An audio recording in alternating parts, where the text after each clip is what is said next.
¿Qué tal, amigos? Volvemos al viajero cuántico. Volvemos en el viajero cuántico con haciendo honor a nuestro nombre, por lo menos son una de las palabras del viajero, que es viajar.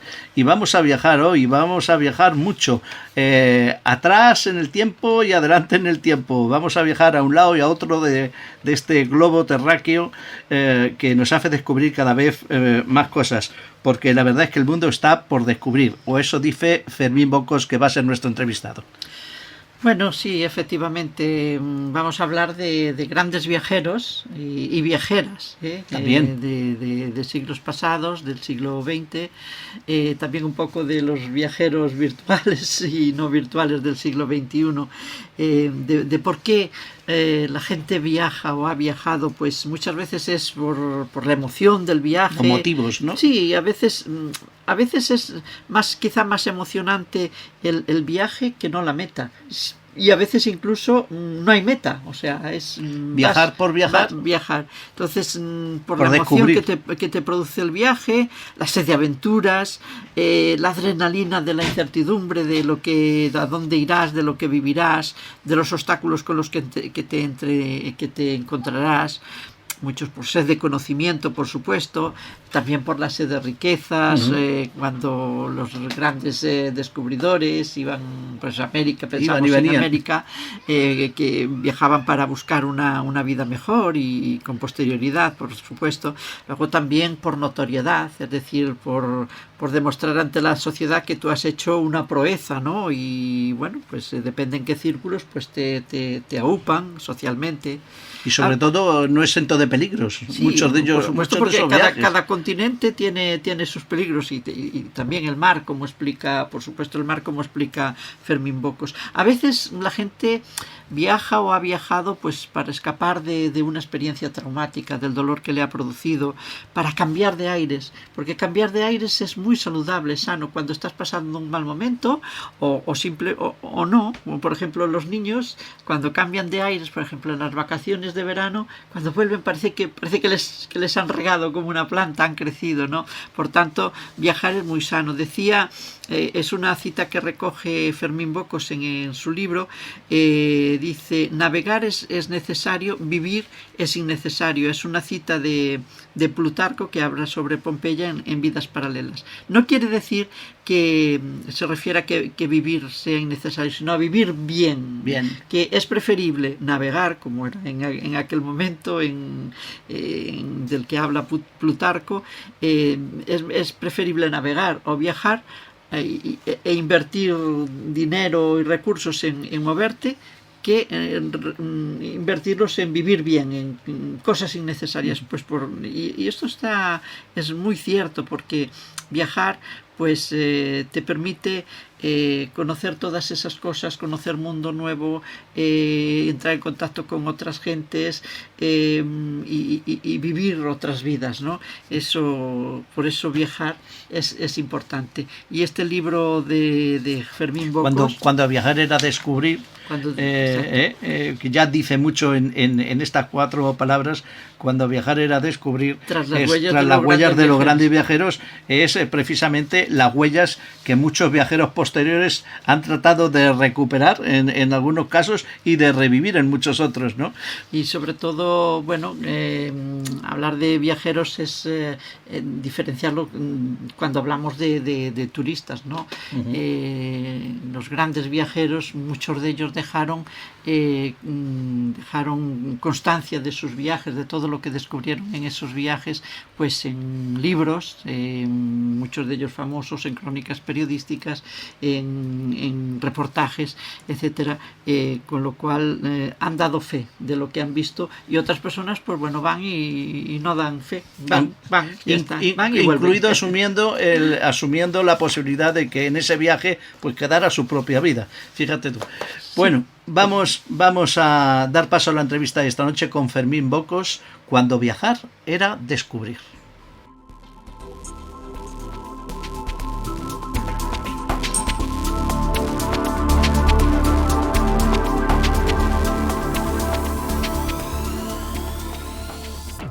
Fermín Bocos es periodista, escritor, nacido en Santander, cuenta con una dilatada trayectoria en medios de comunicación como Radio Televisión Española, la cadena SER, la COPE, y ha sido profesor asociado en la Universidad Carlos III de Madrid. Él es periodista también, actualmente es columnista político en la agencia Europa Press, y yo creo que pues es una persona, bueno, que con la que el viajero cuántico precisamente va a hablar, va a iniciar. Y mira que ya llevamos tiempo, Antonia, buenas noches, Hola, buenas noches. para hablar de los viajes, de los viajes en el mundo, porque él ha escrito un libro que es cuando viajar, Cuando viajar era viajar descubrir. era descubrir, sí, ahí es nada. Y él también, como experto en viajar, porque a lo largo de su vida supongo que habrá viajado un montón, pues ha escrito este libro, entre otros muchos suyos que tiene escrito, que es lo que vamos a hablar, de lo que vamos a hablar esta noche aquí. Buenas noches, Fermín Hola Bocos. Aníbal y Antonia, buenas noches. Hola. Yo hace unos no sé, un par de años, una cosa así, coincidimos con Luis del Olmo, a quien tú conoces Uf, perfectamente también. gran amigo Luis. Nos En vimos Ponferrada. en Ponferrada, Las fiestas de la encina. unos momentos, estuvimos hablando y está también con su hermano. Y yo pues le decía a Luis, digo, es que vamos a ver, tú eres historia de la radio, ya lo sabes, y su hermano decía que sí, también. Y entonces empezamos un debate si Luis también era historia de España. Bueno, tal vez eran palabras mayores, fíjate, a lo mejor tu mujer dice, oye, pero ¿a dónde vais con Luis del Olmo? Pero a mí sí que me parece que por lo menos en los momentos cruciales había estado en la historia de España a través de la historia de la radio. Y te lo menciono porque Fermín Bocos es también historia de la radio e historia de la televisión, ¿no? Bueno, es una forma elegante de decir que ya tengo muchos años. Muchas gracias, Aníbal.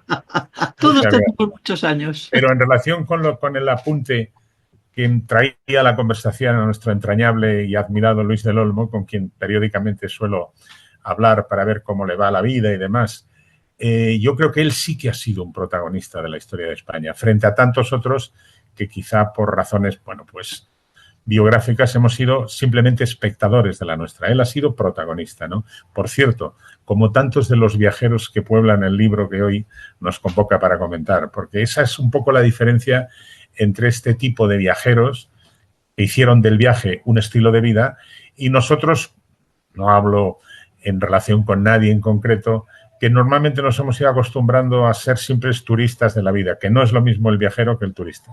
Pues sí, efectivamente. Bueno, en cualquier caso, también eres tú muy humilde, Fermín. Ante el currículum que tú tienes, una periodista como yo se siente muy, muy pequeñita.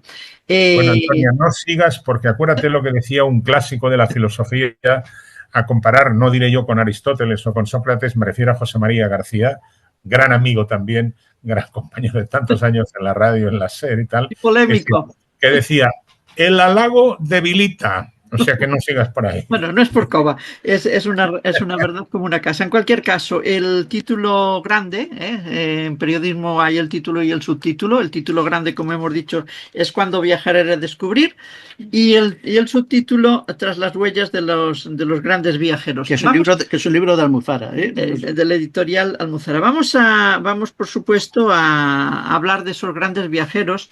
Pero yo querría empezar con una especie de disculpa que tú pones al principio de tu libro, porque dices, bueno, quizá los lectores echarán de menos que nombre a Marco Polo y a otros viajeros. Bueno, pero es que la gente de a pie, el que vaya a leer tu libro, ya sabe, ya conoce a Marco Polo y ya sabe de sus hazañas y de otros viajeros que quizá no nombres. Pero la grandeza de tu libro, y sigo diciendo, no es por coba, es que nos presentas a una serie de viajeros que el gran público, entre ellos yo, desconocía. Y luego presentas también a personajes que sí conocemos, como es nuestro Blasco Ibáñez, de esa faceta de viajero que yo por lo menos desconocía. Pues conocíamos sus novelas Cañas y Barro, Rosy Tartana, La Barraca, Pero no que fueron Los cuatro y jinetes de la sabíamos, Apocalipsis. y sabíamos que era un escritor al que envidiaban, la envidia sempiterna de aquí, entre nuestro, nosotros, de nuestro querido y entrañable país, a pesar de todo. internos, la envidia que le tenían porque publicaba mucho, quizá era el que más vendía y se estaba Sin duda. forrando con conferencias, luego con adaptación al cine incipiente de sus novelas. Y además era político, ¿no? Que eso ya meterse en esos zafarranchos ya creo que le perjudicó bastante, como a casi todos los que tienen una profesión y luego les da por la política, ¿no? Mira, Entonces yo creo que la grandeza de tu dos libro va en eso. aspectos, y te interrumpo y te pido disculpas. Citas dos aspectos del libro que yo creo que se justifica en el hecho de que no se puede abarcar todo. Yo decía, bueno, echarán de menos los aficionados a la lectura, los aficionados a la historia y a la lectura de libros de viajes a los grandes viajeros que en el mundo han sido. Marco Polo, por cierto, no sabemos si realmente la historia de Marco Polo contada en el millón era realidad, fantasía, aunque parece que fue al final, tuvo su contacto con la realidad. O Ibn Battuta, que tampoco, porque no todo no se puede abarcar. Este es un libro cuyos protagonistas tienen un factor común, Antonia, y ahora volveré a Blasco Ibáñez, y es que dieron la vuelta al mundo, a unos a impulso de esa inquietud que le hacía decir Homero a Ulises, que sentían la nostalgia de los países que no habían conocido, y otros en razón de las circunstancias de la época.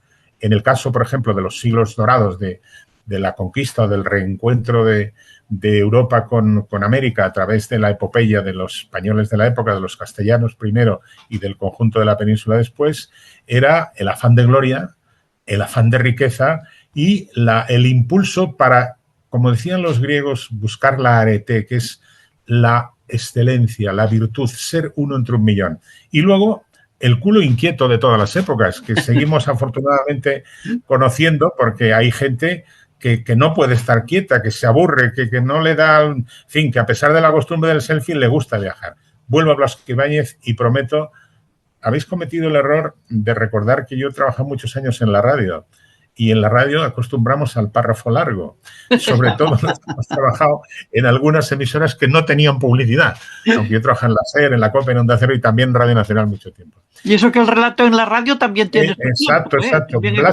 Blasco Ibáñez fue un tipo sensacional, un tipo titánico, un valenciano amb molta empenta, com diuen a Valencia, ¿no? Con mucho empuje. Sí. Como tú dices, se hizo rico varias veces y varias veces se arruinó, porque tenía una pulsión social que le llevó en un momento determinado, su aventura americana, solo se le ocurrió comprar un montón de tierras en dos lugares de Argentina, en el sur de Argentina, La Pampa, tal, y luego en la frontera en el norte, y crear una especie de falansterios, que era avant la lettre, como los kibbutz. Entonces le regalaba las tierras, pretendía que brotara allí, en fin, cultivo de arroz, no funcionó, se arruinó y volvió. Volvió a hacerse rico, porque como apuntabas antes, en Hollywood le compraron los derechos de los 4 jinetes del Apocalipsis y de Sangre y Arena. Y los 4 jinetes del Apocalipsis fue el boom de la época, porque el protagonista era Rodolfo Valentino, un sex symbol, el Brad Pitt del momento, o el Clooney del momento. Bueno, como había estado muy metido en política, tuvo que exiliarse a Francia, porque tuvo una pugna directa con el dictador Primo de Rivera. En Francia se hizo tan famoso, que hubo un movimiento internacional para que le dejaran volver a España. En el entretanto fue, si no recuerdo mal, 6 o 7 veces diputado. Y luego, y con esto termino esta referencia a un hombre admirable, escribió más de 60 novelas, miles de artículos, fundó el diario Pueblo y, tomemos nota como periodistas, aunque ya estamos en época de retirada, querido Aníbal y querida Antonia, hubo momentos, años 20 del siglo pasado, que le pagaban $1.000 por una columna. $1.000 igual que ahora, ¿eh? Sí. Ahora, después del 2008, después de la crisis nuestra del 2008, el tajo que le han dado a los salarios de los periodistas no se corresponde con el 30% que ha subido los precios de la vida. En fin, Blasco Ibáñez era un titán. Y fijaros cómo sería su popularidad, que como residía exiliado en Francia, en Menton, en una casa maravillosa en plena Costa Azul, muy cerca de la frontera de Ventimiglia con Italia, un país, una zona, un petit país que huele a limones. Cuando murió, cuando fue repatriados sus restos, a hombros de los pescadores, de la gente, de los agricultores humildes de la Albufera, fue transportado su féretro, porque en ella, como tú decías, Antonia, se reconocían en sus obras Cañas y Barro, La Barraca, etc. Un titán de las letras españolas. Y iremos desgranando algunos nombres, pero yo quería saber antes de nada, ¿todavía hoy hay viajeros o solo hay turistas? Las dos cosas. Vamos a ver, que quede claro que yo no solo no tengo nada contra los turistas, sino que lo he sido durante muchos años. Lo que ocurre es que yo distingo entre el viajero y el turista por dos razones. Una, el viajero es un ser peculiar, que prepara el viaje, que suele iniciarse en un libro, que si tiene, digamos, a su disposición algunas de las facilidades de la época, como las que puede proporcionar una buena agencia de viajes. Hoy hay agencias de viajes que uno les dice, quiero ir al lugar más remoto y te lo consiguen. Pero el viajero es, a diferencia del turista, alguien que va a los sitios con un conocimiento previo del lugar, decidido a dejarse sorprender por aspectos del lugar que no tenía noticia, que habla con la gente, que si tiene disponibilidad económica se puede quedar, que hace del viaje una aventura, frente al turista que va con el viaje organizado. Por supuesto, el objetivo normalmente suele ser ver lo que le rodea, ambientarse y el famoso selfie. Y hacerse un selfie. Yo tengo una anécdota sobre los selfies que luego diré que no es una costumbre de ahora, pero bueno, Taj Mahal, lo he contado en alguna otra entrevista, la maravilla del mausoleo dedicado por aquel Maharaja, su amada muerta, añorada. El Taj Mahal, como conocen la mayor parte de los que nos estén escuchando o viendo en este momento, no es solo un complejo funerario, sino es una serie de jardines maravillosos con albercas y tal. Bueno, una señora estupenda que está colocándose de espaldas al Taj Mahal, que va retrocediendo y que si no le damos una voz se pega una leche contra tropieza y se cae en la alberca. Hombre, si uno hace una foto, se hace una foto para que quede constancia que ha estado, pero luego le dedica su tiempo a ver aquella maravilla, porque no es solo lo que se ve, es lo que aprende uno preguntando, dándose cuenta de hasta la textura de las teselas de aquel maravilloso monumento, en fin. Y luego, digo para que no quede como un denuesto de alguien ya bueno, todos somos ya los tres aquí presentes, Antonia, menos del siglo pasado. Empiezo a preocuparme, porque lo estás repitiendo mucho, ¿eh? Sí, no, bueno, es una constatación. Ya sabes, algunos tienen una cierta edad, no, yo tengo una edad cierta. Entonces, el selfie es una costumbre antigua. Mira, también lo cuenta en el libro en algún momento. Henry Morton Stanley, del que seguramente hablaremos luego a requerimiento vuestro, sí. El gran periodista que localizó al doctor Livingstone en plena selva africana, a su paso por Persépolis, en lo que hoy es Irán, cerca, por cierto, de donde han bombardeado los norteamericanos hace poco las centrales estas iraníes que enriquecían uranio, sí. Dejó escrito su nombre Henry Morton Stanley con un martillo y un cincel. Y Lord Byron, el mítico Lord Byron, a quien yo he dedicado por lo menos 2 libros, uno de ellos, los 2 traducidos al griego, por cierto, en Cabos Union, en el templo de Poseidón, hizo lo mismo, dejó constancia de su paso. O sea que el selfie es una costumbre antigua. En definitiva, yo creo que forma parte de una extensión de nuestra personalidad. Decir, yo también he existido, yo he estado allí. Pero Fermín, grabar cosas en las piedras de los monumentos, eso está ahora prohibidísimo. No solo prohibido, sino que es un delito. ¿Un delito? Y bueno, mira, es un delito, pero es un delito que iba a decir una barbaridad, la retiro. Estaba hace 5 días en Italia, en el sur de Italia, a 70 kilómetros de Salerno, visitando por tercera vez las ruinas maravillosamente conservadas, 3 templos, de lo que fue la ciudad griega de Poseidonia, construida en el siglo V a.C. y que luego los romanos reutilizaron con el nombre de Paestum. Bueno, en el templo principal dedicado a Apolo, han permitido en una sección que da acceso al templo, que tiene 40 columnas, el tránsito de la gente que va a visitarlo. Imaginémonos, como está un poco lejos, esa es una zona que curiosamente se ha rescatado menos de 100 años, porque era una zona lacustre infestada de paludismo, de mosquitos, y eso la preservó durante siglos. En tiempos de la dictadura de Mussolini desecaron la marisma y entonces pudieron recuperar. Y hay 3 templos que están tan bien, mejor conservado, uno de ellos, mejor conservado que el Partenón. Y digo, si permiten a la gente que transita acceder directamente a los templos, acabarán destruyéndose porque la turistada es una inmensa multitud.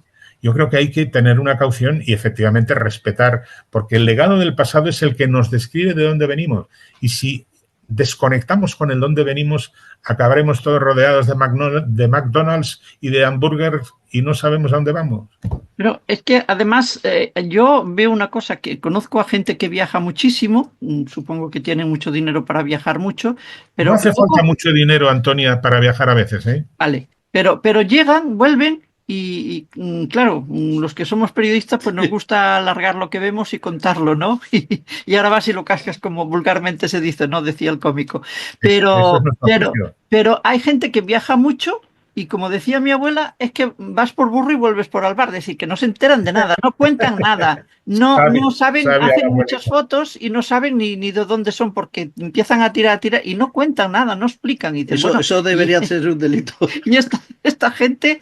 ¿A qué va? No, pero eso tiene razón, Antonia, pero por eso decía yo y establecía esa diferencia o dicotomía entre el viajero y el turista, que un viaje reclama una preparación y suele empezar en un libro. Mira, la recomendación, que creo que la llevo en la memoria al libro al hablar de mi gran amigo y, por cierto, padrino de boda, Javier Revertes, decía, el viaje empieza en un libro y viajar es vivir.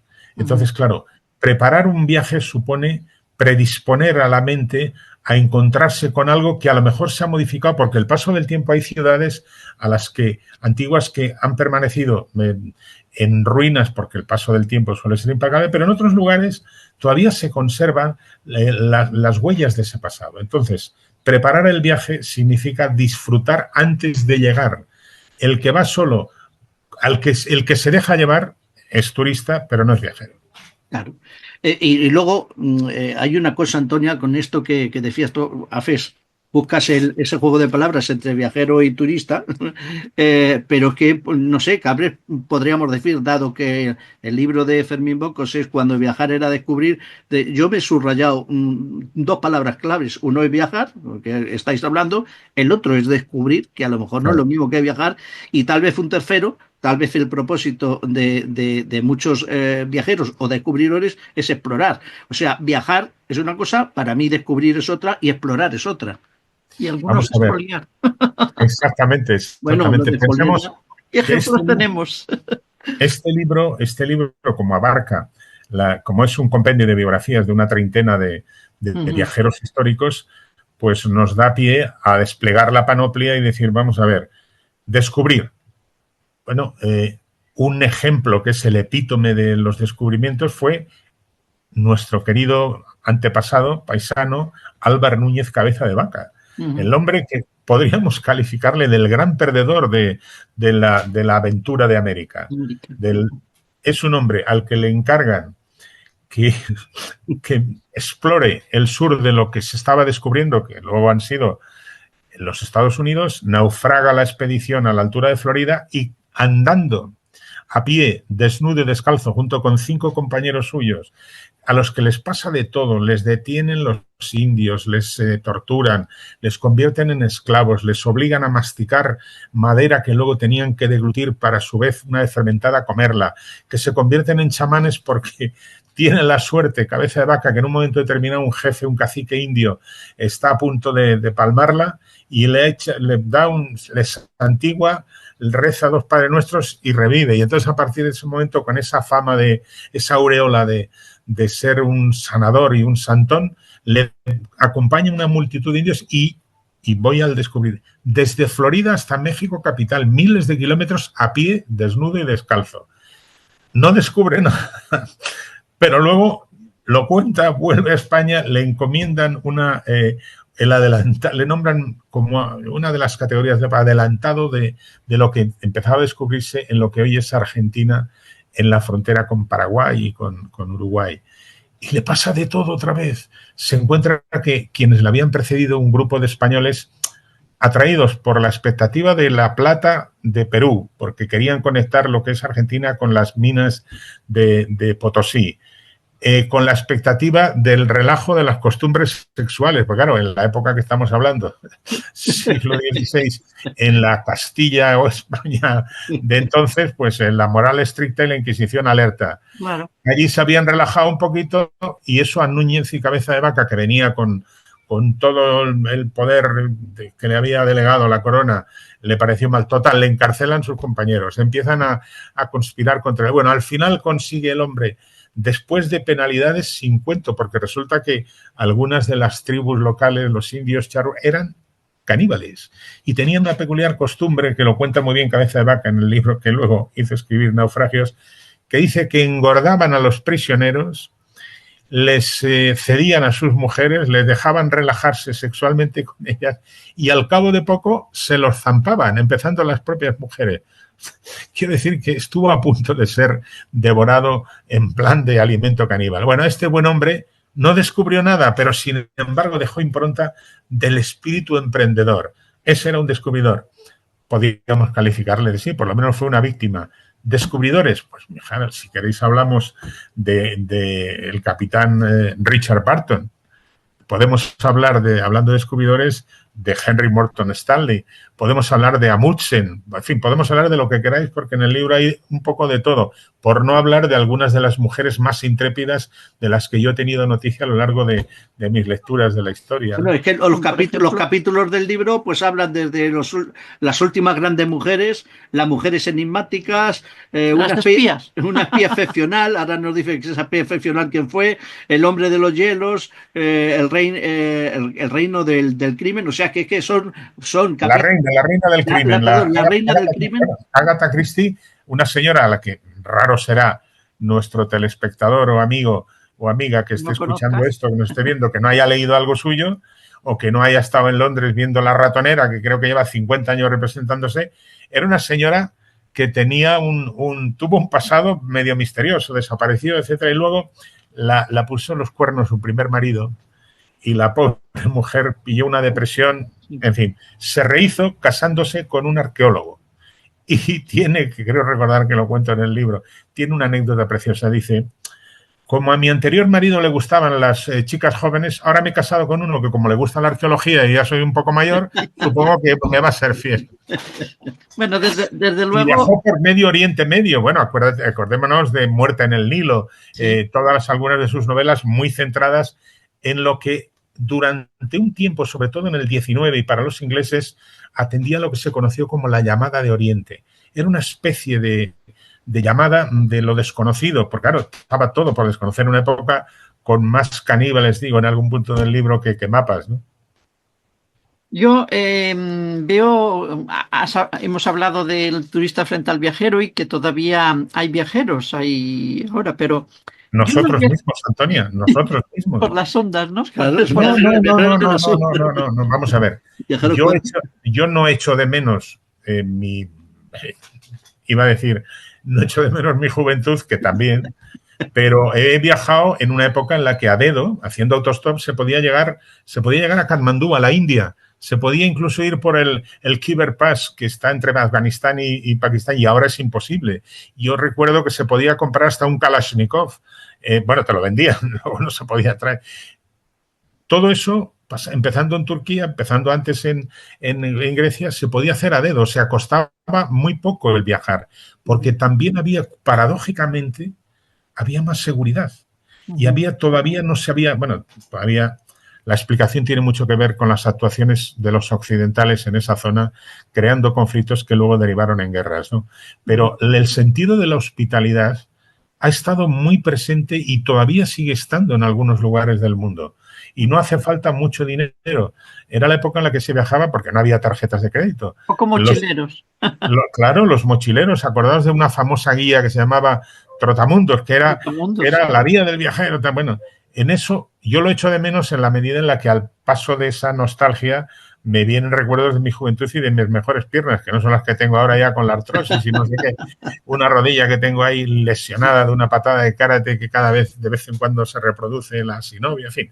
Era una guía de guías, ¿no? El resumen es que se podía viajar de otra manera porque las condiciones ambientales también eran otras.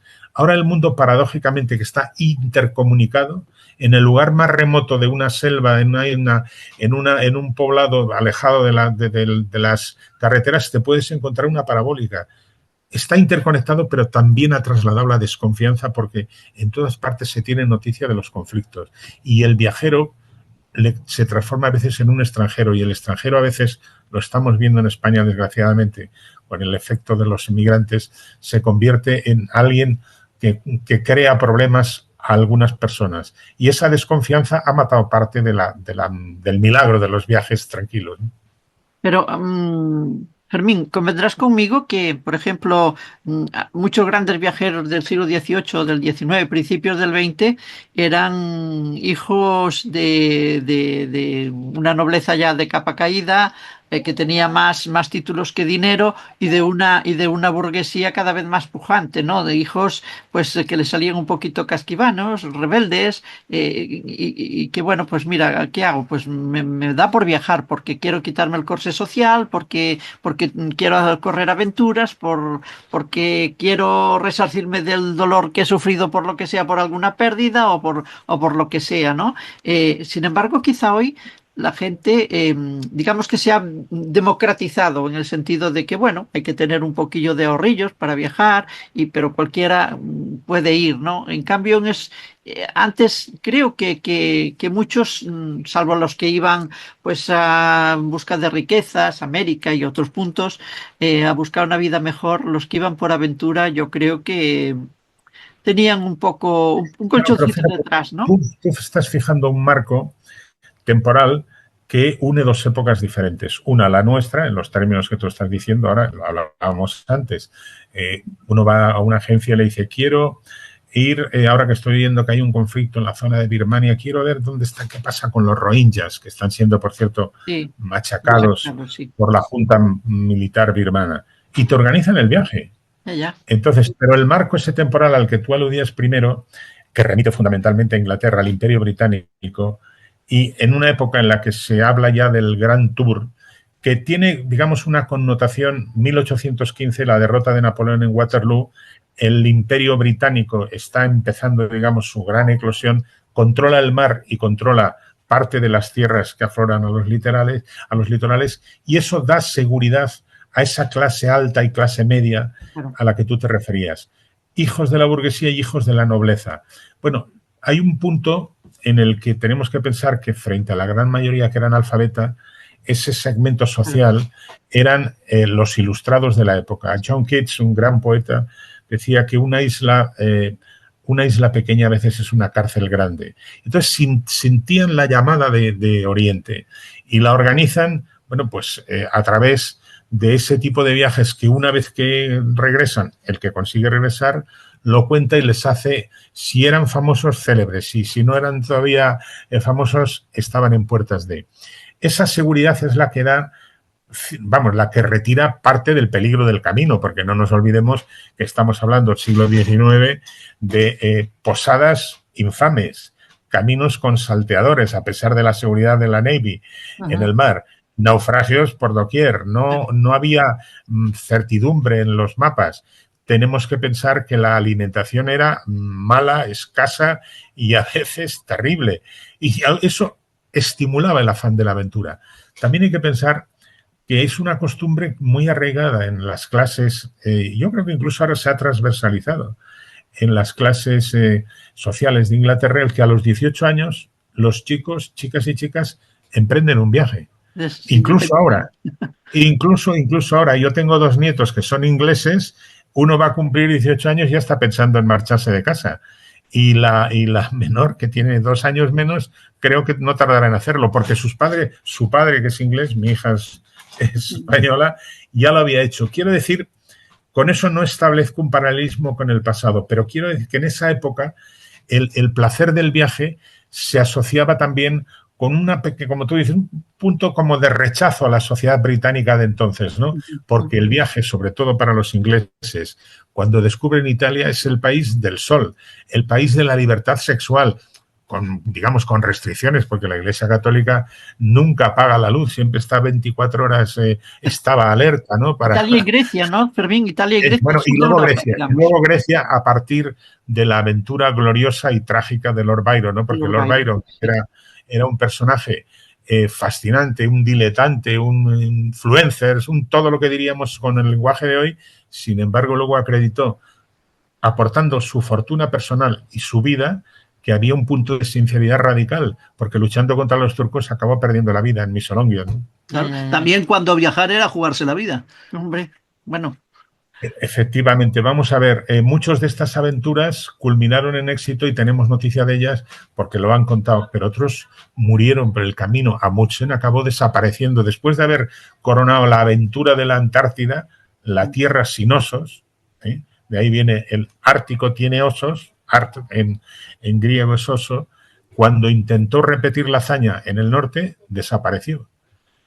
Otros, bueno, en la aventura del capitán Richard Barton y el militar teniente John Speke, que fueron a buscar las fuentes del Nilo, tuvieron un episodio terrible.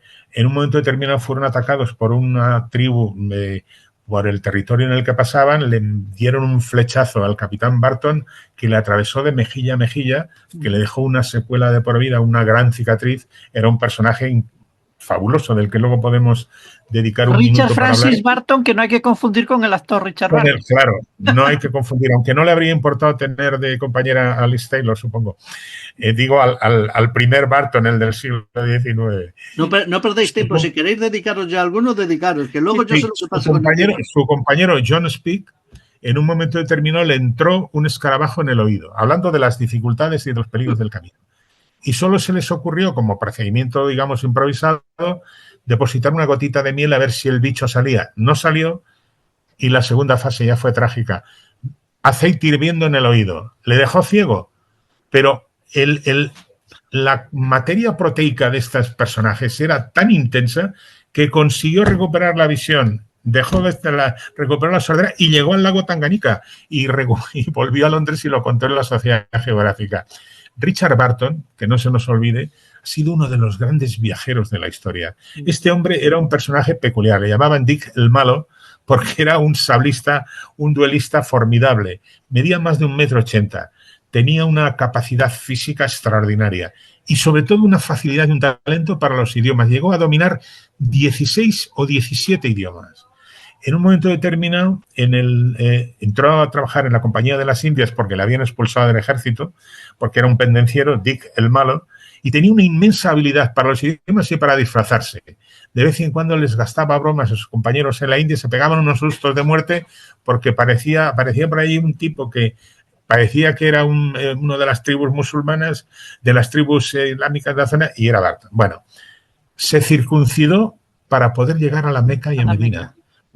Sí, pasándose por un peregrino, ¿no? Pasándose por un peregrino. Claro, haciéndose pasar por un jeque de Afganistán. Dominaba perfectamente el árabe, conocía la liturgia de todo lo que se relaciona con la religión.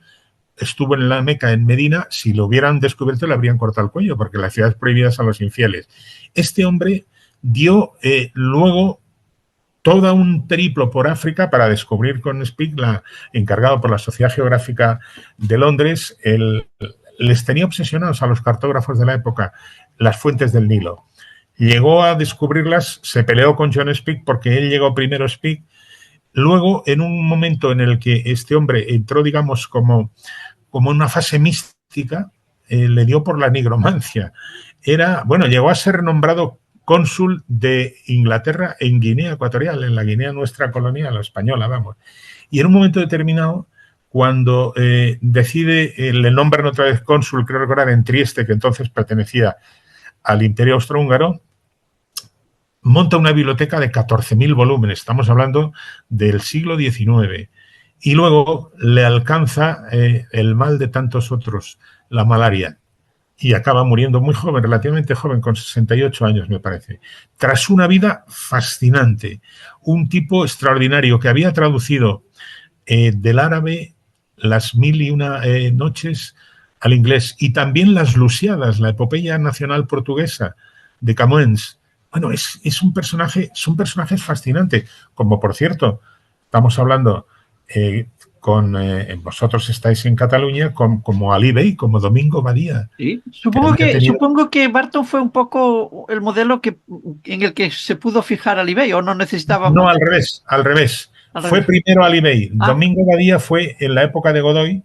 cuando parece ser que actuó como espía de Godoy en Marruecos, y luego decidió ya en otra época, cuando, como era un afrancesado, cuando se produjo la guerra de la independencia, se fue como Goya y como tantos otros a Francia, por encargo del gobierno francés, se rehabilitó, etcétera, tal, y entonces antes había publicado un libro justamente porque, convertido también en un musulmán, en un creyente, tal, había conseguido llegar a la Meca sin circuncidarse, que no hay constancia de eso.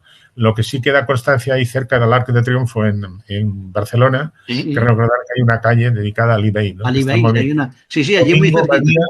Badía, Domingo Badía, Domènec Badía, ¿no? Sí, Benet Badía, que además lo narras tú muy bien, bueno, tú vivías en tus años de estudiante en Barcelona, de periodismo Muy y de cerca, medicina, muy vivías cerca. muy cerca, Yo, viste la calle, nunca había reparado en que no. realmente no era Yo árabe, vivía, sino que... estaba bueno, viví en varios sitios, ¿no?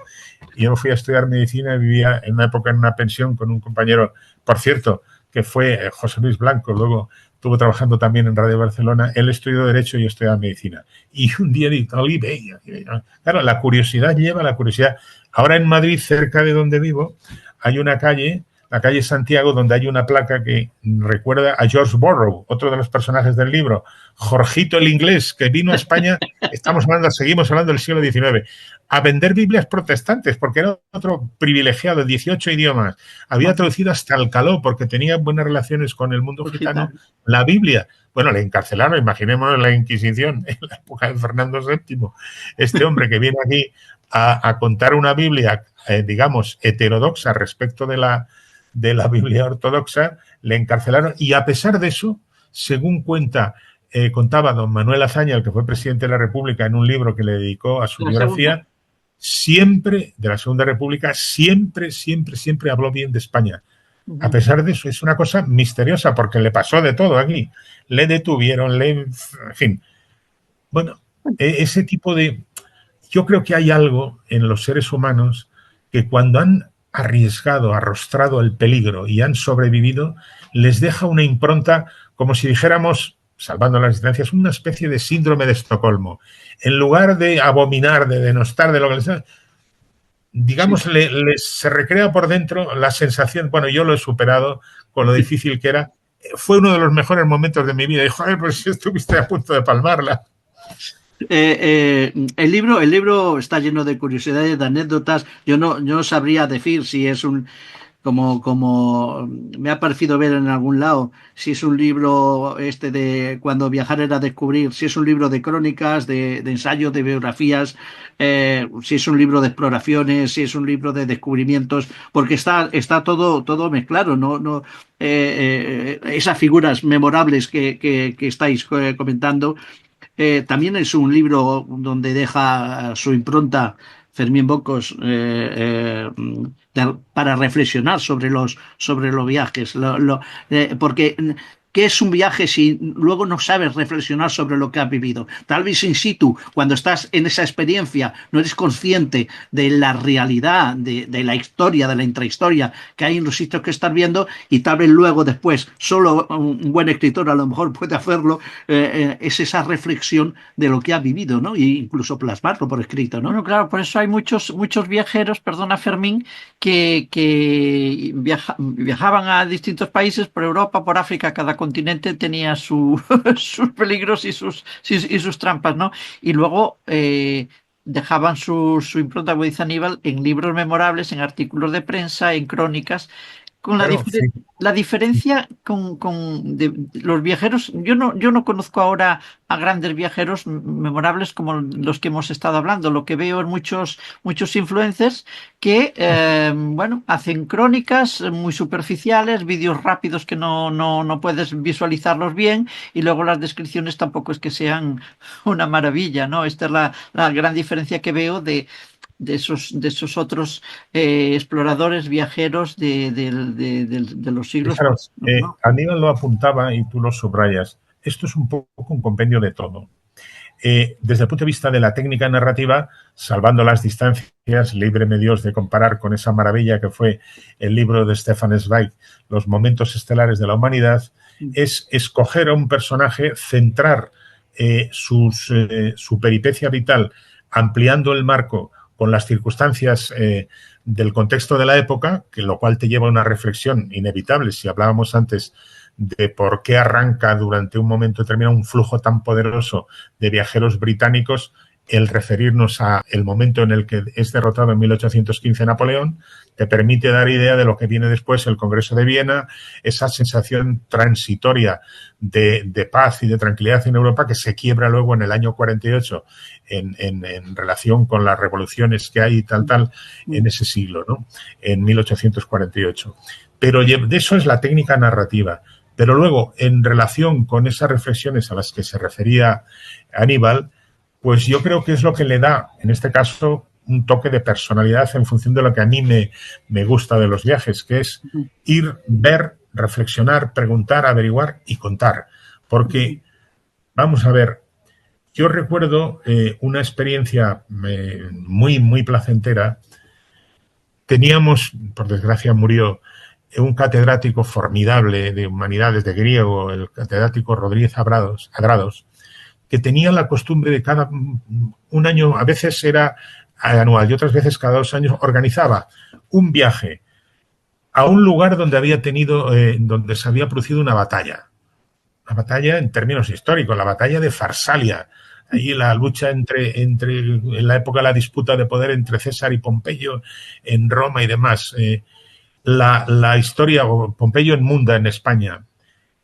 Entonces iba con un grupo de profesores o de gente que tenía aficionados, como algunos de nosotros, sin tanto conocimiento de la historia, para ver qué quedaba, porque en algunos sitios el pasado, si uno presta atención, lo que voy a decir puede pensar alguno que estamos hablando como en los programas antiguos de Iker Jiménez de psicofonías, pero no es eso. Si uno presta atención, el pasado le habla. Hay un eco del pasado en algunos sitios. Si previamente uno ha documentado el lugar al que va, lo ocurrido en tiempos y qué es lo que puede ir a buscar. En algunos sitios, lo decíamos a otros efectos, la civilización ha avanzado y ha arrasado con lo que era el vestigio del pasado, pero en otros sitios está intacto y lo único que han crecido son algunos árboles. Bueno, ir con esa predisposición a escuchar las voces del pasado, y ya sé que esto que estoy diciendo es una metáfora, es aprovechar el viaje. Claro. Y es intentar sacar algo más que lo que es evidente. No sé si me explico. Dices, porque oiga, mire, vamos a ver, uno va, hablando de, ya que estáis en Cataluña, va a Gerona, y se planta frente a esa maravillosa y peculiar catedral que hay. Sí. Y lo mira, se hace el selfie y se va. Se va a tomar algo porque se come muy bien en Girona también, en la esplanada por ahí. Y si alguien le dice, escolta'm, tu saps la leyenda aquesta de la bruja? ¿Y qué es eso de la bruja? Y escucha, creo recordar que hay una gárgola que vomita agua y ese agua es el trasunto de la purificación de un personaje mítico, por supuesto, que tenía la fea costumbre de molestar a las procesiones, tirar las piedras, insultar a los que procesionaban y tal. Y entonces, lógicamente, desde arriba sancionaron esa actitud. Y la condenaron a convertirse en piedra, la gárgola de ahí, y a seguir manando agua intentando limpiarle la lengua por la que habían discurrido procacidades y, en fin, insultos. Bueno, es una tontería, sí, pero bueno, es como en ese maravilloso retablo plateresco de Salamanca, la universidad, cuando llegas allí y la rana, hacemos a rana, a ver, ¿quién sabe dónde está la rana? O el astronauta. Eso es. Dice, pero bueno, ¿cómo puede ser? Dice, bueno, y hay alguien, siempre hay alguien que sabe más que uno, afortunadamente en esta vida. Si no sería muy aburrido, ¿no? Dice, no, es que esto es una restauración posterior, es un cachondo.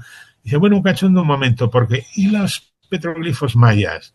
Que hay figuras que son como astronautas. Y la catedral de Chartres, que dicen que hay un lugar, el Le Clou dans le Trou, el clavo en el que se conecta con el camino por el camino de Santiago subterráneo y llega a Santiago de Compostela. Vamos a ver.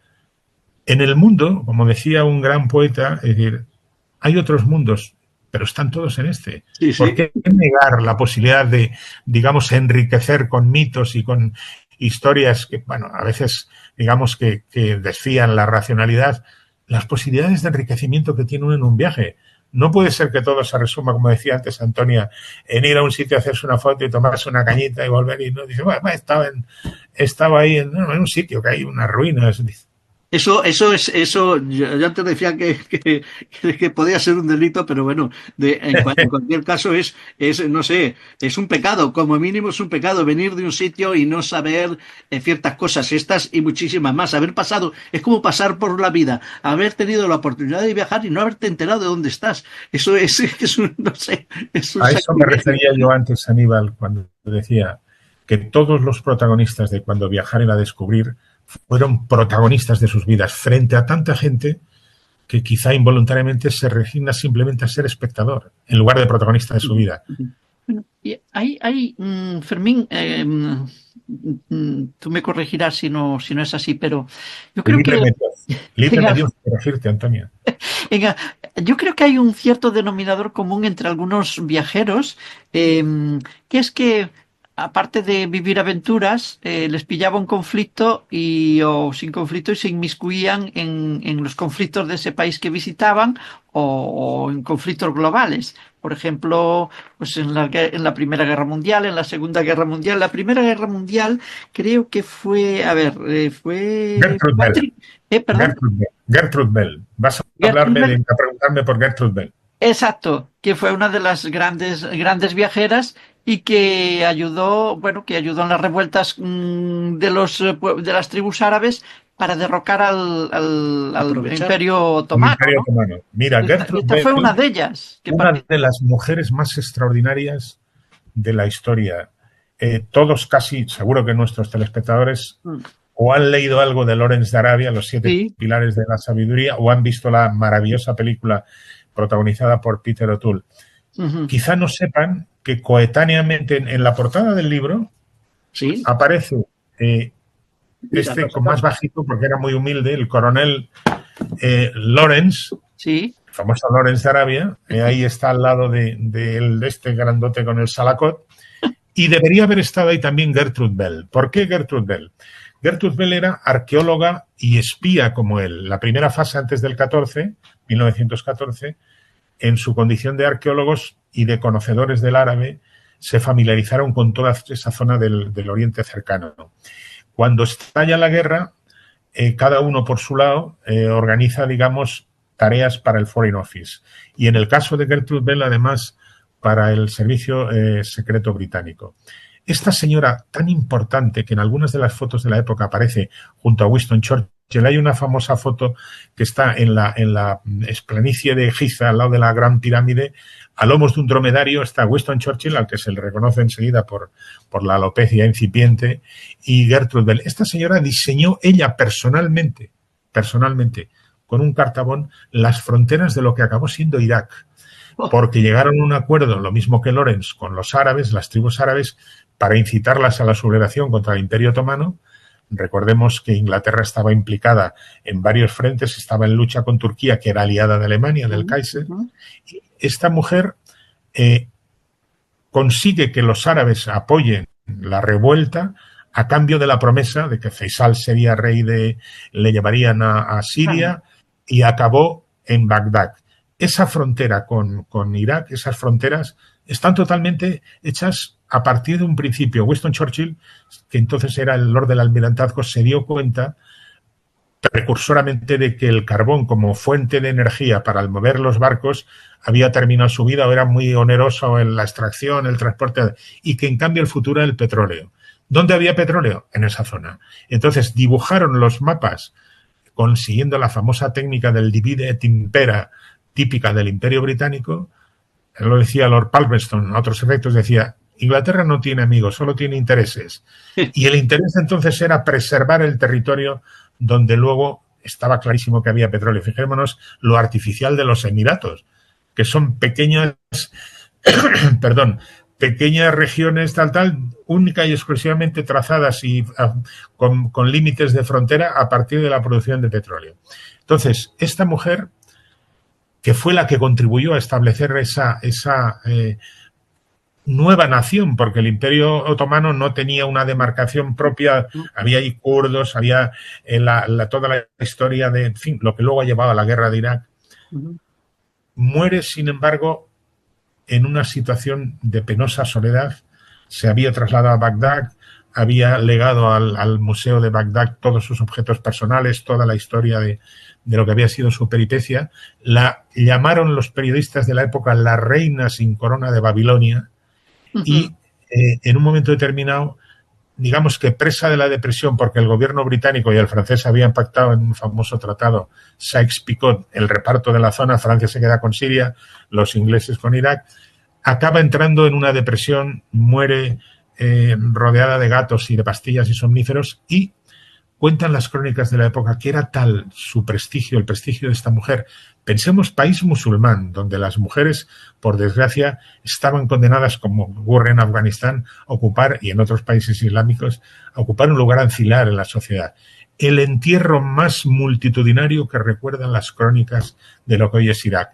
Tal era el crédito y el prestigio que había adquirido aquella mujer, que había querido de verdad a las gentes de aquella zona. O sea, una auténtica heroína, ¿eh?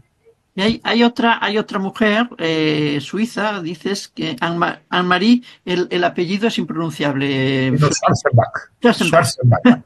Que de sus montaña negra, Schwarzenberg. De sus andanzas por el Congo, viendo las atrocidades, pues el fruto es el libro El corazón de las tinieblas. Pero antes de ir al Congo, anduvo también por España, ¿no? En compañía de una fotógrafa. Sí, Anne-Marie Schwarzenberg era lo que podríamos llamar una mujer por delante de su época. En tiempos de la Primera República Española. No, de la Segunda. De la Segunda, perdón. De la Segunda República. Era una mujer extraordinaria, guapa, andrógina, enamorada por igual a hombres y mujeres. Thomas Mann, que era amigo de su familia, porque ella descendía de una familia, aunque era suiza, emparentada con el que había sido el canciller Bismarck, el gran canciller alemán en finales del 19. Esta mujer era un personaje del que Mann, cuyos hijos eran amigos suyos, dijo una vez que era un bello ángel devastado.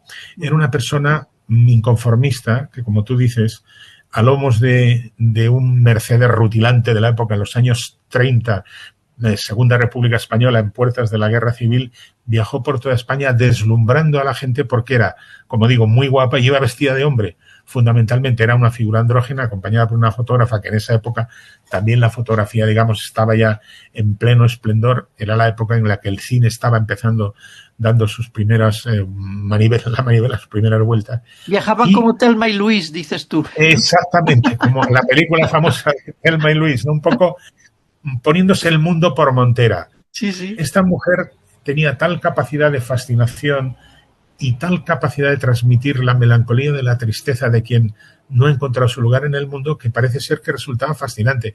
Viajó a Estados Unidos y se hizo amiga del círculo de intelectuales de la época. Desde el Bernstein, el compositor, el músico, pasando por otras figuras. Se enamoró de ella una novelista famosa norteamericana. Ella no le correspondió.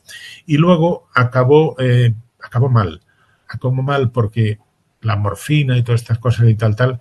Y luego tuvo una muerte tonta, ¿no? Se cayó de una bicicleta, se dio un golpe en la cabeza, perdió la memoria y dejó al mundo, digamos, sin un ser que podía, porque murió muy joven. Es una de las pocas protagonistas de este libro, casi todos nonagenarios, octogenarios, que murió joven. Dejó sin un ser que había aportado modernidad. Estamos hablando de los años 30 del siglo XX. Viajar solas, dos mujeres, mal visto, vestida de hombre, no digamos, y encima con el talento y el desparpajo, porque antes de todo esto se había ido a Oriente y se había casado con un arqueólogo un cónsul francés que además era arqueólogo, que se ve que cada uno hacía su vida por un lado, ¿no? Entonces, esta mujer contó todo eso, se hizo famosa por sus relatos y como tú decías, siempre transpiró la idea de una gran melancolía. Es un personaje que a mí me ha fascinado en la medida en la que uno encuentra en el tránsito de los libros conductas que luego han anticipado lo que luego se ha convertido en una norma general, ¿no? Son los pioneros. Me pareció que era fundamental unirla a uno de los grandes viajeros de otras épocas, porque hablando, y ahora hablaremos de Patrick Leigh Fermor, hablando de viajeros y pioneros. Uy, hablar. Tiene tela, porque hablar, este luego se nos va el tiempo. ¿Cuál era el libro? A pie desde Ámsterdam hasta Turquía, ¿no? ¿O cómo es? Era un chico, 18 años, de una muy buena familia, Patrick Leigh Fermor, que con 18 años emprende esa aventura que, como digo, se ha generalizado en la sociedad inglesa. Y recorre a pie los 3.200 kilómetros que me parece que hay entre Ámsterdam y Estambul, a los que él, lo mismo que yo, a quien él prefiere seguir llamando Constantinopla en sus libros. Le pasa de todo. Estamos hablando de los años 30 del siglo XX, con el auge del nazismo. Duerme a veces en pensiones baratas, otras en posadas improvisadas. En algunos palacios se echa una novia, conoce una novia que era descendiente de uno de los últimos Basileus, de los últimos emperadores de Bizancio, Balasha Cantacuceno. Bueno, llega a Constantinopla, sigue hacia Grecia, va al Monte Athos. Por cierto, yo estuve en Monte Athos, escribí un libro en una parte, uno de los capítulos dedicados a Monte Athos. ¿Pudiste entrar al monasterio? Sí, ¿Cómo se titula el libro? El libro es Viaje a las puertas del infierno. Bien. Que está dedicado a los lugares donde hubo un oráculo, pero de paso cito como último capítulo el que se da por hecho que es la antesala del cielo, porque es el reino de la Virgen María. Entonces, en Monte Athos, Antonia no podía ir. Perdona, Fermín, y dices que es un lugar tan especial que está fuera del espacio Schengen. Y del tiempo. Vamos a ver, el mundo del Monte Athos, que es una república monástica donde hay una veintena de monasterios, ortodoxos todos, la mayoría son griegos, pero también hay 3 rusos y 1 o 2 serbios. Está prohibido a las mujeres a la entrada de todo ser vivo femenino por una norma dictada por un emperador bizantino en el siglo XI, que ha sido respetada cuando Grecia entró en la Unión Europea y, en consecuencia, la excluye del espacio Schengen. Naturalmente, esa discriminación a las mujeres no se entiende con arreglar los parámetros habituales. Para entrar hay que pedir un permiso, se llama el diamonitirión, que hay que negociar con el patriarca de la zona y con el Ministerio Griego de Asuntos Exteriores. Bueno, Leigh Fermor estuvo allí en el Gran Labra, yo también he estado, que es un monasterio que tiene más de 1000 años, que no consiguió ser asaltado por los almogávares, por cierto, la tropa catalano-aragonesa. El único que se libró de la famosa rapiña en venganza por haber matado a Roger de Flor, ¿no? Bueno, en ese contexto, este hombre, digamos, que era un muchacho todavía, tenía 20 años ya, 20 o 21 ya, porque tardó 3 años en llegar hasta allí, entra en contacto con un punto de conexión con el silencio, que es la antesala de la serenidad, que luego le llevó a otros monasterios. Bueno, pero el caso que le hace famoso no es su digamos, registro espiritual peculiar, no. El caso que le hace famoso es que estamos hablando ya de 1939, estalla la Segunda Guerra Mundial, los alemanes invaden Polonia y también Grecia al cabo de un par de años. Los paracaidistas alemanes ocupan Creta, él, que ya hablaba griego para entonces, porque era un hacha también con los idiomas, le contrata entra en el servicio primero en los fusileros irlandeses y luego en el servicio secreto, y solo se le ocurre a él y a otro miembro de la incipiente OSS, los famosos servicios estos secretos y de acción británicos, secuestrar a un general alemán, el general Krape, en plena Creta ocupada por cientos de paracaidistas. Burlan todos los controles, consiguen esconderle en los numerosos antros, las cuevas que hay en Creta, donde nació Zeus, por cierto, en el monte Ida, en un antro. Y en un momento determinado, que es lo que a mí me llamó la atención de esta historia fascinante, el abatido general alemán, que era un hombre culto, se lamenta de su suerte y lo hace evocando una oda del poeta romano Horacio, una oda que evoca los momentos felices de la vida, el beatus ile, la tranquilidad, el retiro, un buen vaso de vino. y desde el fondo de la cueva completa la oda también en latín Patrick Leigh Fermor. Entonces se reencuentran el secuestrador y el secuestrado, y el general alemán, que no era nazi, era un héroe de la Primera Guerra Mundial, pero no pertenecía al Partido Nacional Socialista, se da cuenta, y lo comentan, que por encima de las disputas que los políticos llevan a los hombres a las guerras y en los países al enfrentamiento, hay una base común, que en Europa es la cultura común. Bueno, consiguen llevarle a Egipto, le sacan, cuando termina la guerra, como no era un criminal de guerra, le liberan, y en el año 72, momento estelar de la televisión griega. El general Kremia era un abuelete, ya un pureta como algunos de los que estamos aquí. Venga, que te veo venir. Sí, que te veo venir, Aníbal. No te vengas arriba, porque lo de Tesino, Trasimena y Cannas de Aníbal, tu antepasado, eso ya quedó un poco atrás también.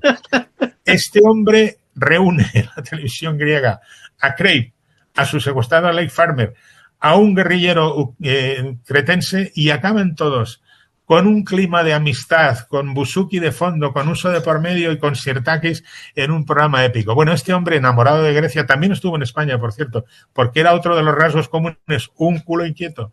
Estuvo en los Pirineos haciendo... Bueno, busca en el Maní, en el fondo del Peloponeso, en una de las 3 penínsulas que hay ahí cerca del Cabo Tenaro, el Cabo del Fin del Mundo, que yo lo titulé en otro capítulo de otro libro, una casa, y construye él, con canteros de la zona donde habitaban los descendientes de los antiguos espartanos, una casa de piedra maravillosa, en la que acabó viviendo hasta cumplir 96 años, me parece. Vale. Se había casado previamente con la hija de un almirante. La verdad es que de cada personaje, Fermín, de cada personaje del libro que aparece en cada capítulo, se podría escribir a su vez un libro o una serie de novelas, depende de quién lo pillara. Nos queda un poquito de tiempo todavía, pero no mucho. Te aviso, Antonia, antes de eso, hay un capítulo muy emotivo. A mí me ha parecido, antes os ponéis un poco sentimental, hablando de alguna de las mujeres que tú citas en tu libro como viajeras. Hay más, Ya, pero el tiempo fugit, Antonia. Tempo fugit, scripta manen, el tiempo huye, lo escrito permanece. Pero es que yo no quiero comentar, quiero que Fermín nos hable un poco de ese capítulo que a mí me ha parecido muy emotivo. Yo no voy a decir que se me saltaban las lágrimas, pero me ha parecido muy especial. Es cuando hablas de Manus Leguinech, te titulas El jefe de la tribu. Es uno de esos libros. Ese recuerdo a Manu Leguinech, que tú además le dedicas un poco el libro tanto a Javier Reverte como a Manu y a Esteireiros, que tuvo aquel programa magnífico de viajar. Gente viajera. Bueno, no sé, habla de los 3 o habla de Manus ¿qué nos puedes decir? ¿Era un hombre excepcional? Mira, lo era en todos los sentidos, una dimensión humana extraordinaria. Manu Leguinech, el jefe de la tribu. Yo trabajé con él cerca de 20 años en las distintas agencias, Fax Press y demás que tenía. Era un personaje... Mirad, este libro estuve a punto de titularlo Por el camino más largo, como homenaje al primer libro que escribió Manu Leguinech después de haber dado 2 vueltas al mundo, que se titulaba y se titula, está todavía a la venta, no está descatalogado, Por el camino más corto. Manu era un periodista excepcional que se forjó, nacido en el País Vasco, nacido en Guernica, en Blendiz, Guernica al lado. Él decía que la Segunda Guerra Mundial empezó en su pueblo cuando en el transcurso de la Guerra Civil Española, la Luftwaffe, los Stukas, ensayaron el bombardeo de una zona ocupada, ¿no? Luego lo llevaron al paroxismo en Varsovia, destruyéndola entera. Bueno, Manu se forjó como periodista nada menos que con Miguel Delibes en el norte de Castilla. Era un gran periodista y un gran cazador, la gran afición también de Manu, aparte del viaje. Manu era un personaje tímido hasta el extremo de que para cuando le hacían alguna entrevista, si no se tomaba una copita, no se animaba, pero cuando se animaba acababa cantando Granada. Manu Leguinech, cuando inició ese famoso viaje que le hizo popular, él era jovencito, se unió a una expedición de un canadiense, un americano, un francés, un belga, que vino a España, tuvo noticia de eso, estamos hablando de los años 60, y dice, quiero unirme a vosotros. Dice, bueno, ¿qué sabes hacer? Dice, no sé conducir. pero dice, pero tengo muy buen humor, sé cantar y he leído a Conrad. Y, coño, pues venga. Bueno, total, dieron la vuelta al mundo. Acabó jugando al balón con el príncipe Norodom Sihanouk. Conoció al rey Idris de Libia. Y como os decía, cuando llegaron a Mongolia, bueno, sobrevivieron una etapa en Camboya y Laos vendiendo píldoras supuestamente afrodisíacas que no eran tales.